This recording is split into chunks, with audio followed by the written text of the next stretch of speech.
À ce sujet, Wikipédia rapporte en son article Trimurti la relation établie par l'indianiste français Alain Danielou entre Trimurti hindou et Trinité chrétienne.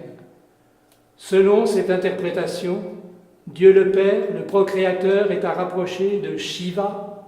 Vishnu serait alors Dieu le Fils descendant sur la terre sous forme d'avatar. Quant au Saint-Esprit, il ne semble pas avoir mieux réussi dévotionnellement que Brahma. Envisagée du point de vue scriptoral, cette relation ne résiste pas à l'examen, alors qu'une autre est beaucoup plus évidente.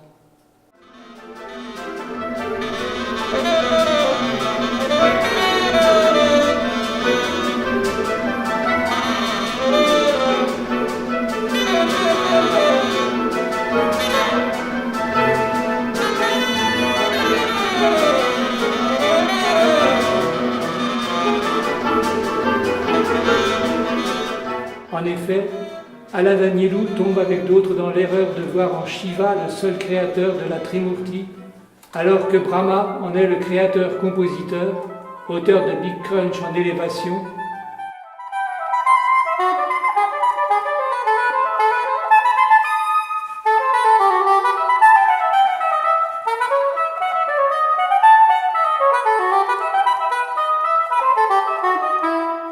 et Shiva, le créateur, destructeur, transformateur, auteur de Big Crunch, Big Bang en ouverture.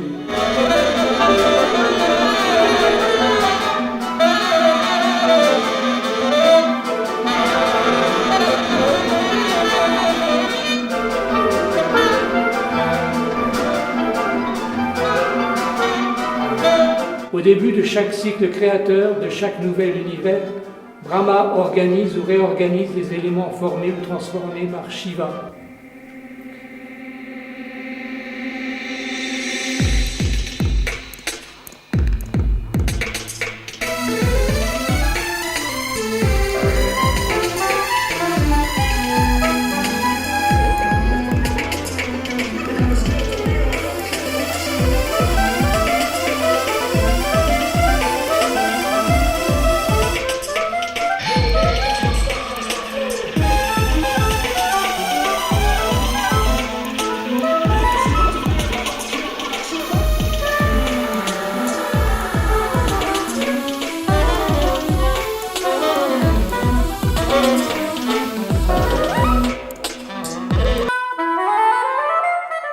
Par ailleurs, interprète conservateur de l'univers créé ou recréé par Brahma, Vishnu n'est pas mythologiquement le fils de Shiva.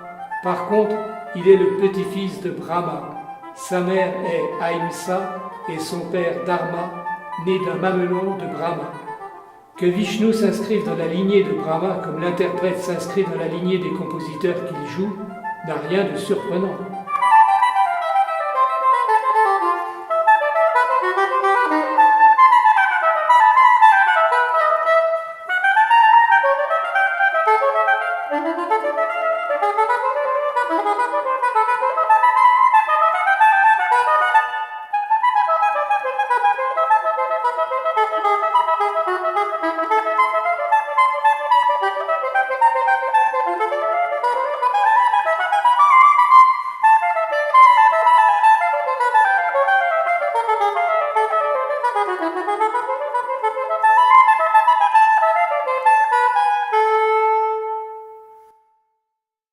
La dernière erreur d'Alain Danielou est d'assimiler Brahma au Saint-Esprit, qui souligne Wikipédia comme lui n'a pas mieux réussi dévotionnellement, alors qu'en fait, Brahma est comme tous les compositeurs ou auteurs qui ne sont connus que par les interprètes qui les jouent.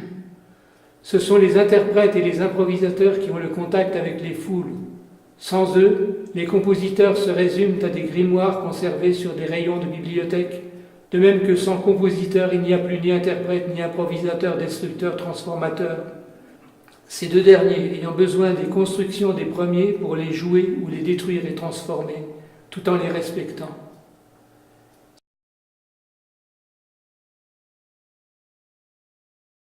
Si donc cette interprétation ne résiste pas à l'examen, il est une correspondance qui semble beaucoup plus intéressante. C'est celle qui établit un rapport entre la Trimurti et notre triple monothéisme. Brahma, Vishnu, Shiva, d'un côté, et de l'autre, Yahvé Jésus-Christ, Allah.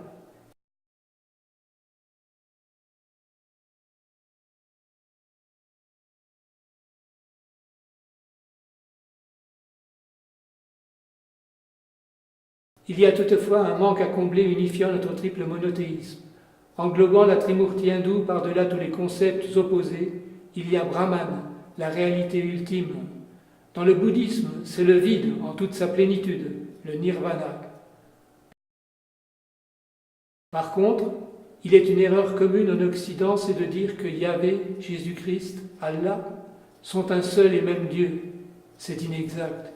Ce sont les trois formes d'esprit agissant en quatre temps opposés deux à deux du même Dieu, de la même réalité ultime qui reste à construire, à moins qu'elle ne le soit déjà. Revenons à notre premier cycle créateur comprenant à partir d'un auteur de Big Bang Printemps Zéro formateur, deux auteurs cycliques de Big Boons, avec, pour le premier, C'est le vent, un auteur de Big Crunch T1, compositeur Brahma Yahvé en contraction, et un auteur de Big Bang Automne 2, interprète Vishnu Christ en expansion. Et pour le second, s'ouvrant par descente-remontée, un nouvel auteur de Big Crunch Hiver 3, destructeur Shiva Allah en contraction, et un nouvel auteur de Big Bang Printemps 4, transformateur, Shiva Allah en expansion. Là s'arrête l'enseignement des peintures de Yoshko Sefer dans Chromophonie scriptorale. Mais, de même que Brahma réorganise les univers transformés par Shiva pour que Vishnu interprète cette nouvelle composition, de même que les compositeurs en musique s'inspirent des improvisations jazzistiques pour recomposer sur elles, de la même façon, le précaré contradictoire auquel aboutit Transformation 4 est un appel de second cycle créateur, comprenant composition 5, interprétation 6, destruction 7, transformation 8. Transformation 8, dont le précaré contradictoire appelle cette fois, et pour que tout soit achevé, deux derniers cycles créateurs allant de composition été 9 à destruction hiver 15.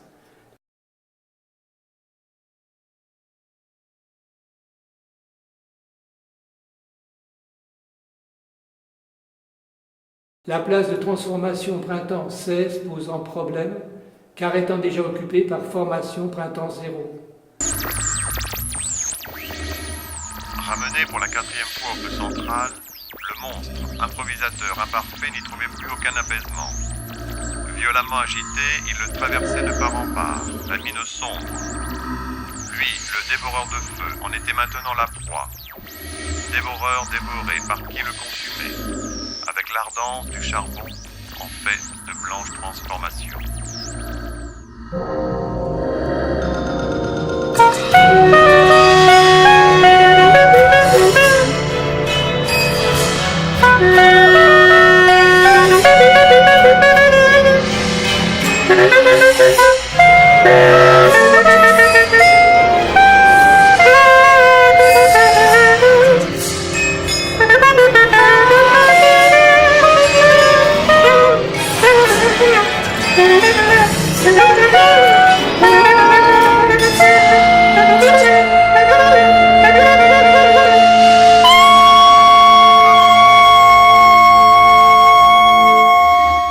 Finalement, toutes les transformations printemps 4, 8, 12 s'opposant aux compositions interprétations 1, 2, 5, 6, 9, 10, il ne restait plus la transformation 16 qu'à s'opposer à la fois à toutes les compositions interprétations et à toutes les destructions transformations respectueuses de la précédente.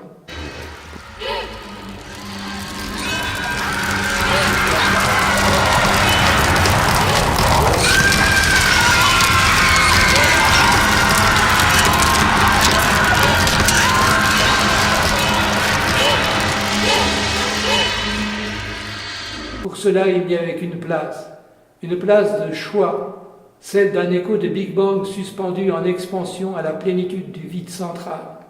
Écho de Big Bang d'une pyramide à l'endroit, à l'envers de tous les échos de Big Boons la précédant, et provoquant l'illumination de l'écho de Big Bang définitif, pyramidalement inversé et infiniment et éternellement ouvert, scriptoral. correspondant à Brahman, la réalité ultime hindouiste, au nirvana bouddhiste ou, pourquoi pas, à la Jérusalem céleste chrétienne.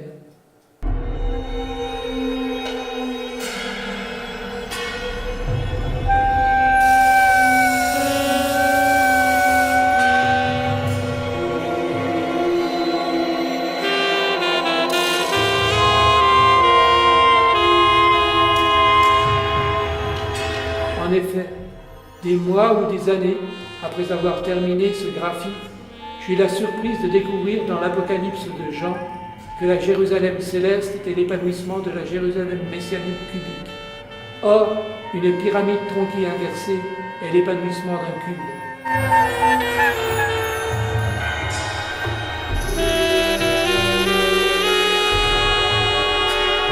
La surprise ne s'arrêta pas là puisque, disant que les remparts de cette cité sacrée mesuraient 144 coudées, soit 36 coudées de côté, les nombres étant symboliques, j'ai découvert sur mon graphique que les côtés et hauteurs de ma pyramide tronquée étaient tous égaux, et de plus égaux à 36 mm, c'est-à-dire à l'échelle de 1 mm pour une coudée par rapport aux données de Jean. J'ai pris cela pour la possibilité d'un signe de confirmation. J'ai découvert par ailleurs que la description de ces portes et artères pouvait s'adapter parfaitement à mon graphique.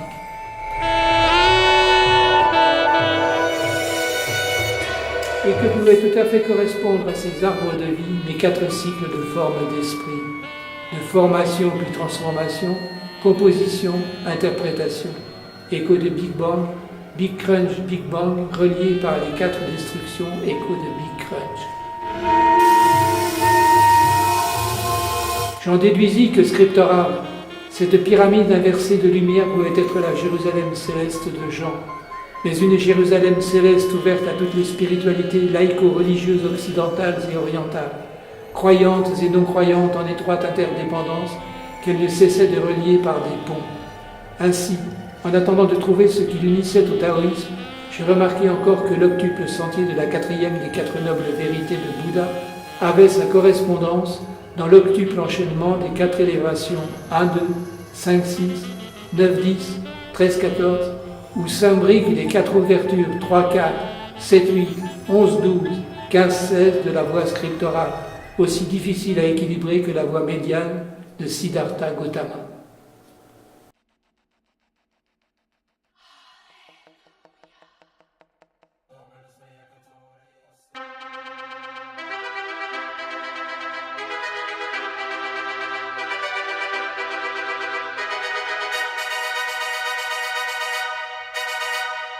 En fait, cet enchaînement d'un écho de Big Boon se faisant alterner à partir d'un écho de Big Bang, la formation 0, 8 échos de Big Crunch, les compositions 1, 5, 9, 13 et les destructions 3, 7, 11, 15 avec 8 échos de Big Bang, les interprétations 2, 6, 10, 14 et les transformations 4, 8, 12, 16, tous ces échos de Big Bang et de Big Crunch étant limités en hauteur par la hauteur du premier écho de Big Bang, la formation 0, et se terminant par un autre écho de Big Bang, la transformation 16, en plongée verticale au cœur de la création, ce qui provoque la propulsion inversement verticale de scriptoral.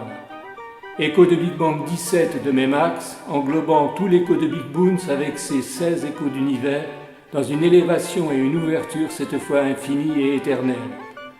Cet écho de Big Bang n'est-il pas l'image de la succession des univers qui permettra d'aboutir à l'illumination dernière?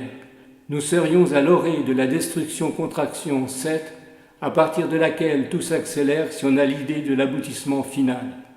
En tout cas, l'enchaînement des 2 derniers échos de Big Bang 16-17, seul et unique enchaînement, notons-le, de 2 échos de Big Bang successifs en tout scriptoral, passage enfin libéré lui aussi après son royal blocage en notre histoire, cet enchaînement donc dévoile un dernier arbre de vie, le 5e.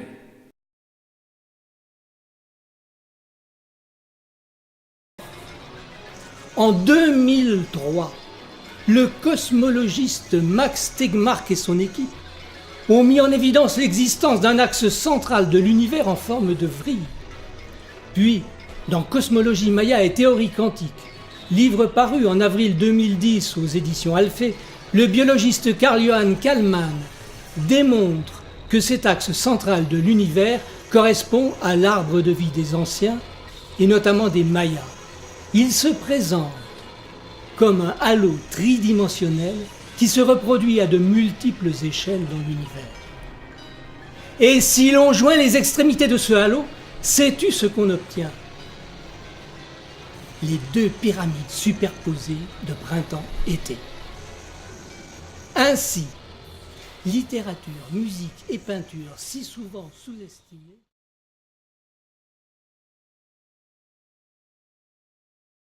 Placé au cœur de la création, ce cinquième arbre de vie évoque la cinquième tête de Brahma, à la position elle aussi centrale, mais dominatrice, que Shiva coupa jadis pour que son rival de créateur ne lui échappe pas.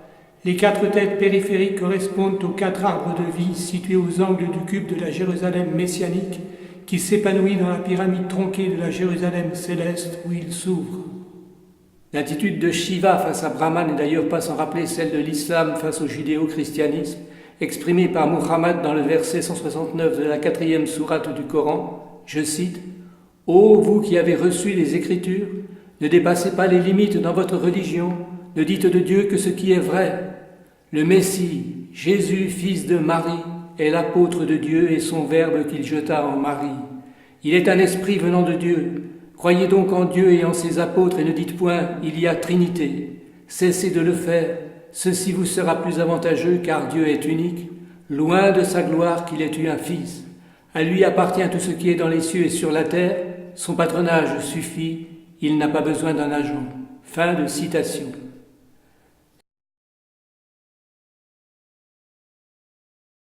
Cela nous amène à parler du double visage de l'écriture.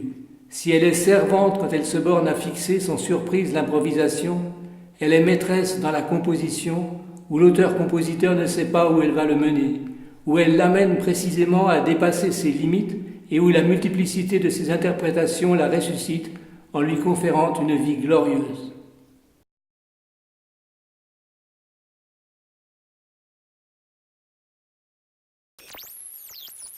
Ne connaissant plus aucune limite, la lumière, toute part confondue, monta de la boule pyramidée, par les quatre précarés réunis des compositeurs. Elle en rayonna et inonda le ciel, ne faisant plus qu'un de lumière. L'éternité. 17e saison de la création.